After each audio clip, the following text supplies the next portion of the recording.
मेरी ज़िंदगी बड़ी ही अजीब थी। मैं 14 साल की थी जब मेरी शादी करवा दी गई और शादी के पहले साल मेरी एक बेटी पैदा हुई। लेकिन छोटी उम्र में माँ बनने की वजह से मैं मरते मरते बच गई थी, लेकिन किसी को मेरा ख्याल नहीं था। इसके बावजूद कि अगले 2 साल तक फिर से मुझसे औलाद पैदा करवाने की कोशिश की गई, लेकिन ऊपर वाले की मर्जी थी कि 2-3 महीने के बाद ही मेरे पेट में बच्चा ज़ाया हो गया। डॉक्टर ने कहा कि अगर बच्चा पैदा करती हो तो तुम्हारी जान को खतरा भी था, लेकिन बच्चे ज़ाया होने की वजह से भी तुम्हारा नुकसान हुआ है। अपने पति को कहो कि इस तरह तुमसे बच्चे पैदा न करवाए, 2 साल तक तुम्हें आराम करने दे। लेकिन मेरे पति को मुझसे कोई लगाव नहीं था। वह मुझसे उम्र में 15 साल बड़ा था, इसलिए तो मुझसे शादी सिर्फ बच्चे पैदा करने के लिए की थी। मैं दिन रात रोती रहती थी, सोचती थी कि क्या करूं, कैसे जान छूटेगी मेरी। अगर इस बार मैं फिर से माँ बन जाती हूँ तो फिर मेरी जान भी चली जाती, और फिर मेरी छोटी सी बच्ची का ख्याल कौन करता, क्योंकि मेरे अलावा किसी को भी इसकी परवाह नहीं थी। सबका यही कहना था कि बेटा क्यों नहीं पैदा हुआ, लेकिन ऊपर वाले को मुझ पर तरस आ गया और मेरा वह पति जो मुझे कुछ भी नहीं समझता था, मुझ पर हाथ उठाता था और बस मुझे बच्चे पैदा करने की मशीन बनाना चाहता था, एक दिन हाथ से में चल बसा। इसके बाद मुझे मेरे घर वापस भेज दिया गया। मैं 20 साल की थी जब मेरी दूसरी शादी करवा दी गई, एक ऐसे शख्स से जिसका पहले से ही एक बेटा था और मेरी बेटी थी। हम दोनों एक जैसे थे इसलिए हमारी शादी हो गई, वरना मुझे रिश्ते भी ना मिलते। मेरी उम्र कम थी इसलिए वह लोग भी मान गए। इसका बेटा मेरी बेटी से 2 साल छोटा था। उसके बेटे का नाम आर्यन था और मेरी बेटी का नाम सुमन था। हम लोग साथ रहने लगे और वक्त इसी तरह गुजरने लगा। सुमन 17 साल की हो गई और आर्यन 15 साल का। जब आर्यन के पापा इस दुनिया से चल बसे, उनकी तबीयत बड़ी खराब रहती थी, इसलिए उनकी बीमारी के साथ ही इस तरह गुजर बसर हो रहा था। घर हमारा था इसलिए किराए की टेंशन नहीं थी। एक दिन हम सब सो रहे थे कि बहुत ही जोर से आवाज आई। मेरा तो दिल बैठ गया, मैं बुरी तरह डर गई। मैंने देखा ये तो आर्यन के कमरे से आवाज आई थी और उसके कमरे की छत गिर चुकी थी। मैं बुरी तरह घबरा गई कि कहीं आर्यन भी तो नीचे दब नहीं गया। वह तो मेरे पति की आखिरी निशानी थी। मेरा अपना बेटा ना सही लेकिन बेटों से भी ज्यादा बढ़कर था और मुझे ही माँ कहता था। मैं भागकर उस तरफ गई तो देखा कि वह वहां पर नहीं था। वह शायद बाथरूम तक जाने के लिए उठा था और शायद उसकी जान सुरक्षित थी क्योंकि उसके कमरे की छत गिर गई थी। हमने ऊपर वाले का शुक्र अदा किया कि जान बच गई, लेकिन अब हमारे पास इतने पैसे नहीं थे कि हम दोबारा से छत डाल सकते। इस कमरे का तो कबाड़ बन गया, सारी छत गिर चुकी थी और बस अब इसको इसी हाल पर छोड़ दिया। इसके बाद मैंने अपने लिए बिस्तर किचन में डाल दिया और कमरे में दोनों बच्चों को सोने के लिए कह दिया, क्योंकि बाहर तो बहुत ज्यादा सर्दी थी और बाहर कोई सो नहीं सकता था। दोनों कमरे में ही सो जाते थे। मजबूरी थी, क्या करते। एक कमरे में तो दुकान डाल कर दी थी मेरे पति ने। घर में 3 ही तो कमरे थे। यूं तो हम 3 लोगों के हिसाब से कमरे सही थे, लेकिन एक दुकान के लिए कमरा भी जरूरी था। शुक्र है कि दुकान वाले कमरे की छत नहीं गिरी।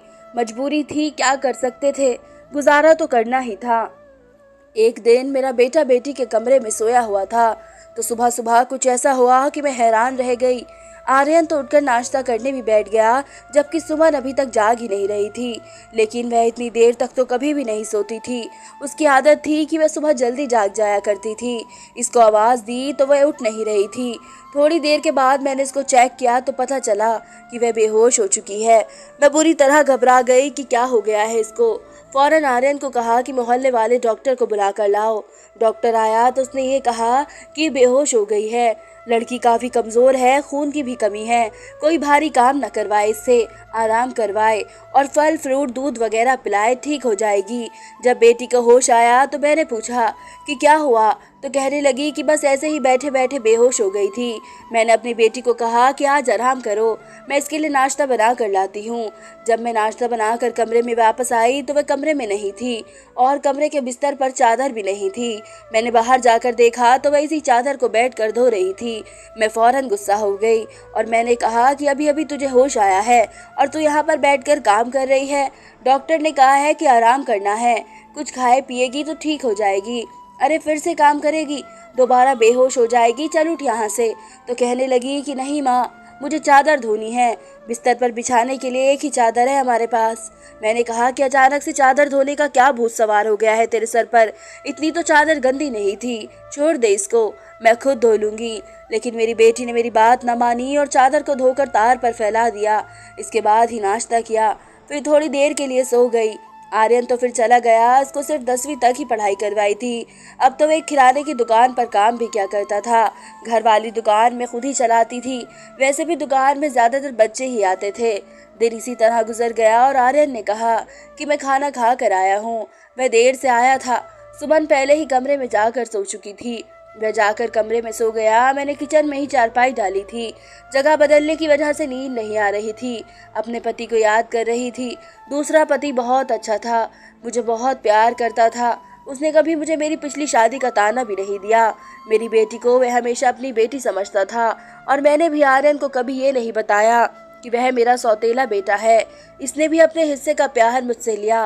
वैसे भी अब हमें किसी का सहारा था, क्योंकि वह इस घर में मर्द था, वरना हम दो औरतें कहा जाती। काम भी अच्छे तरीके से कर रहा था। मैंने उससे कहा कि अपने आगे की पढ़ाई प्राइवेट करे, क्योंकि अगर इसके पास कोई अच्छी डिग्री होगी तो कोई अच्छी नौकरी मिल जाएगी। वह मेरी हर बात मान लेता था सुबह सुबह। लेकिन फिर से कुछ ऐसा हुआ कि मैं हैरान रह गई। सुमन फिर से बेहोश हो चुकी थी और इस बार तो उसकी शक्ल देखकर लग रहा था कि जैसे उसके जिस्म का सारा खून ही खींच लिया गया हो। बिल्कुल पीली पड़ गई थी। फिर से डॉक्टर को बुलवाया। डॉक्टर ने वही बात कही, इसको आराम करने को कहा था। कि खाने में क्या खिलाया था? मैंने सारी बात बताई। मैंने कहा कि चिकन बना कर दिया था और फल फ्रूट भी खिलाए थे। पूरा दिन कोई काम भी नहीं करवाया। तो डॉक्टर ने कहा कि फिर दोबारा से कैसे इतनी कमजोरी हो गई? आप इस बात को सीरियस नहीं ले रही।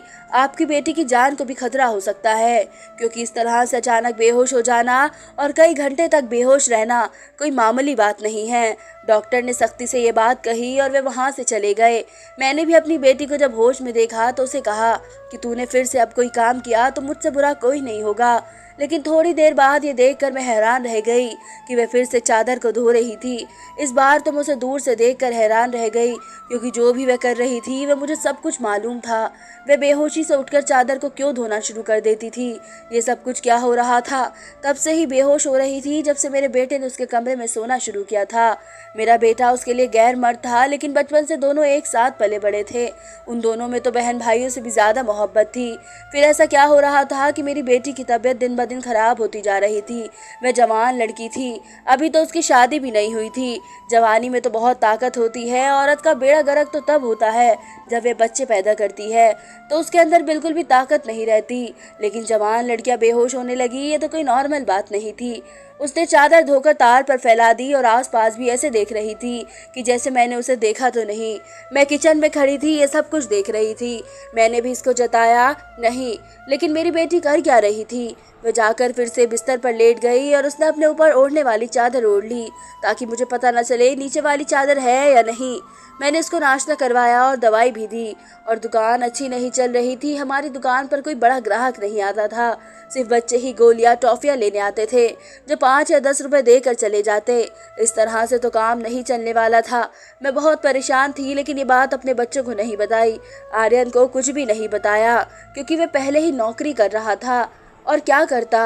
और अपनी बेटी को भी नहीं बताया, क्योंकि पहले ही उसे चक्कर आ रहे थे।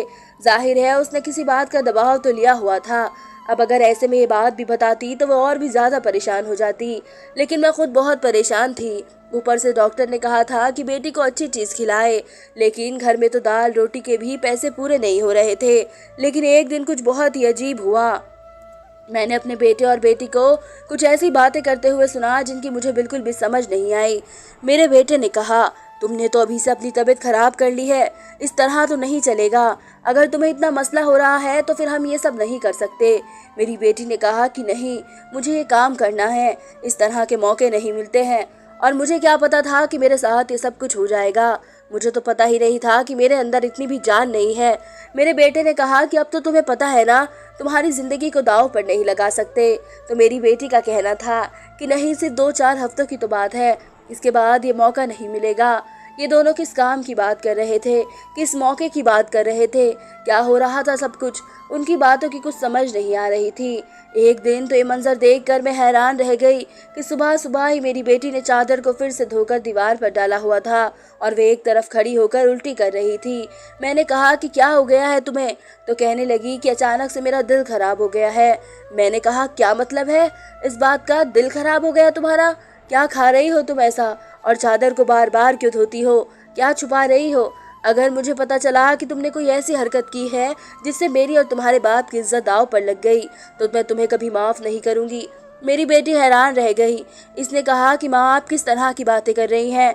आपने कोई फिल्म देखी है, कोई ड्रामा देखा है, या किसी ने आपके कान भरे हैं जो इस तरह की बातें कर रही हैं?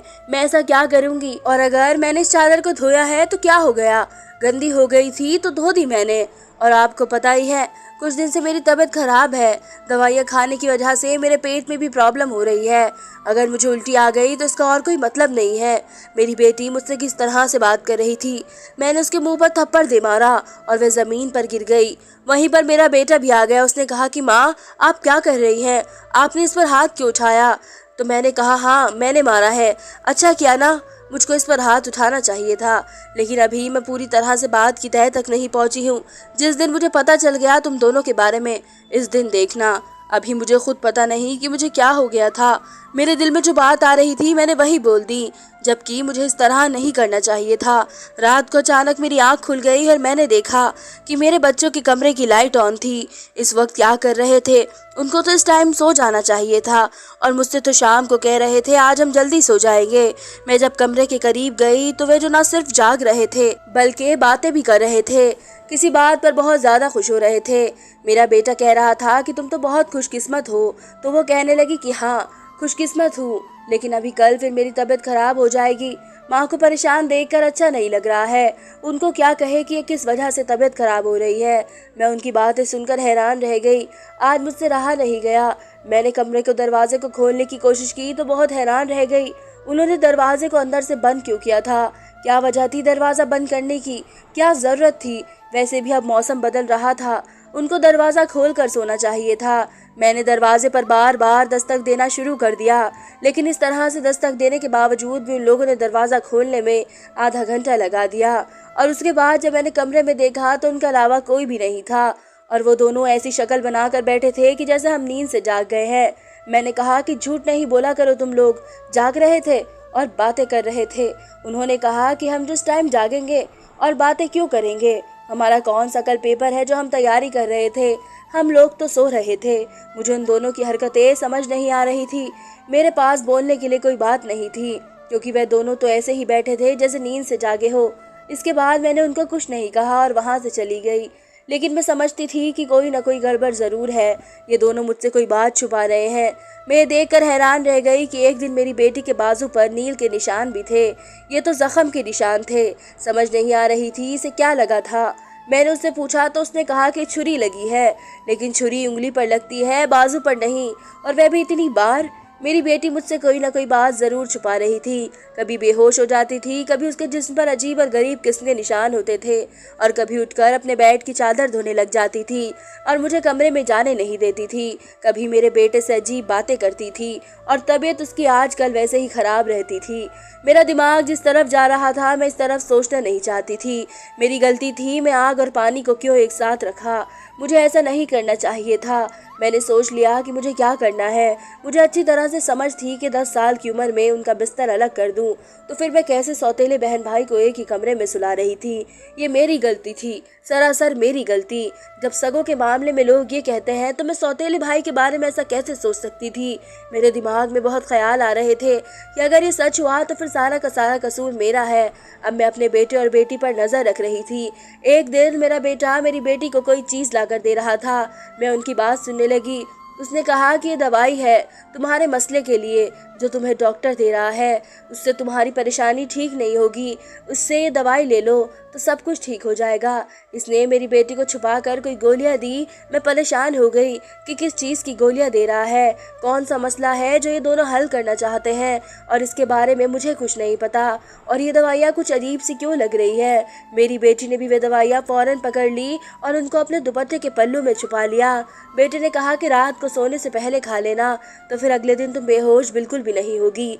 और 2 तो 3 दिन तक तो मेरी बेटी वाकई बेहोश नहीं हुई, लेकिन इसके बाद शायद उसकी वह गोलियां ख़त्म हो गई और एक दिन बाद फिर से बेहोश पड़ी थी।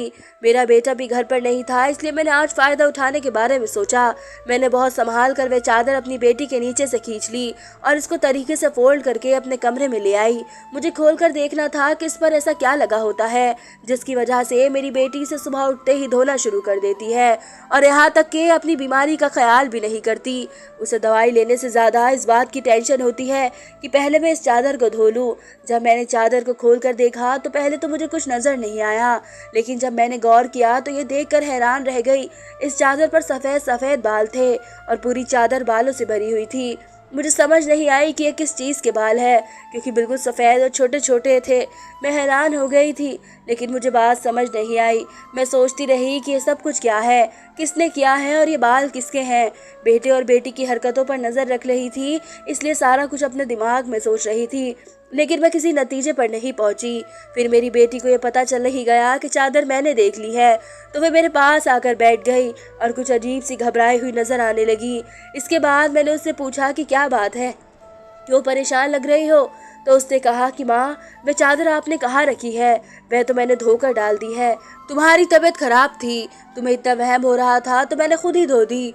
मेरी बेटी जाने लगी तो मैंने उसके हाथ पकड़कर उसे रोक लिया और मैंने कहा कि मैं सब कुछ देख चुकी हूँ। इस चादर पर जो भी लगा हुआ था मुझे बता दो कि सब कुछ क्या है, क्योंकि मेरे दिमाग में बुरे ख्यालात ही आ रहे हैं। मेरी बेटी ने मुझे ऐसी बात बताई कि मेरे कदमों तले से ज़मीन निकल गई। मेरी बेटी ने मुझे बताया कि जैसा आप समझ रही हैं वैसा बिल्कुल भी नहीं है। दरअसल हमने देख लिया था कि घर के हालात अच्छे नहीं चल रहे हैं, घर की दुकान चल नहीं रही थी और भाई भी कुछ खास पैसे नहीं कमा रहे थे, लेकिन हमें ऐसा कोई काम नहीं मिल रहा था जो हम लोग कर पाते। क्या भाई के एक दोस्त ने उसके एक काम दिया। दरअसल इसमें कुछ बहुत ही अलग किस्म के खरगोश रखे हुए थे, जो कि 3 से 4 की तादाद में थे, लेकिन उनको संभालना उसके बस के बाहर था, क्योंकि उसके माँ बाप बाहर गए हुए थे, वह उन्हों को संभालते थे। इसलिए उसने हमको उन खरगोशों को संभालने का काम दिया और उस काम के बहुत सारे पैसे दिए। दरअसल भाई भी पूरा दिन वहीं पर होता था, लेकिन रात में भाई ने आराम करना होता था, इसलिए वह उन खरगोशों को कमरे में ले आता था और मैं उनको संभालती थी। उन्हीं के बाद सुबह चादर पर लगे हुए थे, जिसको फ़ौरन धो देती थी, क्योंकि हमें पता था कि आपको इस तरह की चीज़ों से बहुत ज़्यादा नफरत है और हम आपको ये सब कुछ बताना नहीं चाहते थे कि हम ये सब काम कर रहे हैं। उन्हीं खरगोशों की वजह से मुझे चक्कर आने लगे और मुझे बाद में पता चला कि दरअसल मुझे उनसे एलर्जी है, जिसकी वजह से मैं सुबह बेहोश हो जाती थी। भाई ने मुझे जो दवाई ला कर दी वह भी इसीलिए ला कर दी थी ताकि मेरी एलर्जी कम हो जाए। और भाई का वह दोस्त बहुत अमीर है और वह इस काम के बहुत ज़्यादा पैसे दे रहा है।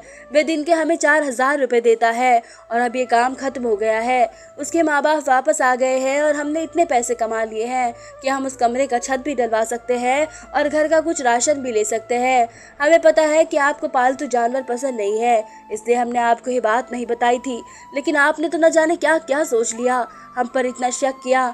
इस दिन आपने जो बातें की वे हमारे दिमाग में तीर की तरह जाकर लगी थी। मैं जानती हूँ कि वह मेरा सौतेला भाई है, लेकिन वह मेरे सगे भाइयों से भी बढ़कर है। उसने हर बार सिर्फ हमारे बारे में ही सोचा है, जबकि देखा जाए तो हम उसके लिए क्या लगते हैं। उसका बाप तो इस दुनिया से जा चुका है और उसके अपने रिश्तेदार भी है जो कि हमसे बहुत ज़्यादा अमीर है। वह उनके साथ जाकर भी तो रह सकता है, उसके चाचा भी जिंदा है, लेकिन वह फिर भी हमारे साथ रहता है क्योंकि हमें अकेला नहीं छोड़ना चाहता। उस दिन अगर वह कमरे में होता तो शायद अभी तक जिंदा भी ना होता, उसके सर पर छत गिर जाती, जबकि उसके रिश्तेदारों का घर हमारे घर से बहुत बड़ा है, लेकिन वह फिर भी हमारा साथ देता है, हमारे लिए सब कुछ करता है। पूरा दिन वह काम करता था और रात को मैं उसकी मदद करती थी। वो कहता था कि वो रात में भी ये सब कुछ कर लेगा, लेकिन लेकिन फिर भी मैं उसकी मदद कर रही थी। मुझे सुनकर बड़ा अफसोस हुआ क्योंकि मैंने बाकी बहुत ज़्यादा गलत बात सोच रही थी। इतनी ज़्यादा गलत बात तो बिल्कुल मुझे सोचनी नहीं चाहिए थी। हमने ये बात आर्यन को नहीं बताई और मेरी बेटी ने भी उसे नहीं बताया कि मुझे सारी बात का पता चल गया है, क्योंकि अब ये काम वैसे भी ख़त्म हो गया था और मैं उसकी नज़रों में और ज़्यादा गिरना नहीं चाहती थी। उसने कमरे का छत डलवाया और अब हमारे घर का कमरा भी ठीक हो गया। आहिस्ता आहिस्ता हमने बहुत मेहनत की, इसलिए पढ़ाई की, इसकी नौकरी लग गई। मेरे बेटे ने भी घर में बच्चे को ट्यूशन पढ़ाना शुरू कर दिए। हमारे हालात पहले से बेहतर होने लगे और आहिस्ता आहिस्ता इतने बेहतर हो गए कि हमारे घर में कोई तंगी नहीं थी, क्योंकि हमारी अपनी दुकान थी। दुकान से भी रोज़ाना के खाने पीने के पैसे निकल आते थे। बाकी दोनों बच्चों की जो तनख्वाह आ रही थी उसको हम जमा कर रहे थे, क्योंकि मुझे अब उनकी शादी भी तो करनी थी। बेटी की शादी करूंगी और बेटे के लिए प्यारी सी बहू लेकर आऊंगी तो मेरी भी एक नई फैमिली फिर से बन जाएगी। इस घर में मेरी एक और बेटी आ जाएगी जो बहू के रूप में इस घर में आएगी। फिर उसके दम से कुछ बच्चे भी इस घर में आ जाएंगे और इस घर में रौनक लग जाएगी। मेरे साथ ज़िंदगी ने बहुत बुरा किया, लेकिन अच्छा ये किया कि मुझे बहुत ज़्यादा अच्छा बेटा और बेटी भी दी। वे औलाद मेरी अपनी थी या पराई, मेरे दोनों बच्चे ही बहुत ज़्यादा शरीफ और मेहनती थे। इस बात को समझते थे कि अभी उनकी मेहनत के दिन हैं, हाथ पर हाथ रखकर नहीं बैठ सकते, क्योंकि उनके सर पर बाप नहीं है और मैं भी कुछ खास कर नहीं सकती। और उनको इस बात का एहसास है और ये वाकई बहुत बढ़िया बात है। आज हम साथ भी हैं और खुश भी, और ऊपर वाले का शुक्र है कि सब कुछ ठीक है। और जैसा मैं सोच रही थी वैसा कुछ भी नहीं था। जो मैं समझ रही थी ऐसा कुछ मुमकिन नहीं हो सकता था। अगर ऐसा होता तो मैं कहाँ जाती। मेरे बच्चे समझदार है और उनके दिल में कोई बात नहीं है, लेकिन फिर भी मैं ऐसी माँ को नसीहत करूँगी कि इस मामले में सख्त एहतियात करे और वह गलती ना करे जो मैंने की है। मुझे दोनों को एक कमरे में रखना ही नहीं चाहिए था, क्योंकि जो ना हुआ वह हो भी सकता था, और अगर वह हो जाता तो सब खत्म हो जाता। धन्यवाद दोस्तों। उम्मीद करती हूँ आप सबको मेरी ये कहानी पसंद आई होगी, और अगर अभी तक आपने मेरे चैनल को सब्सक्राइब नहीं किया है तो जल्द से जल्द मेरे चैनल को सब्सक्राइब करें।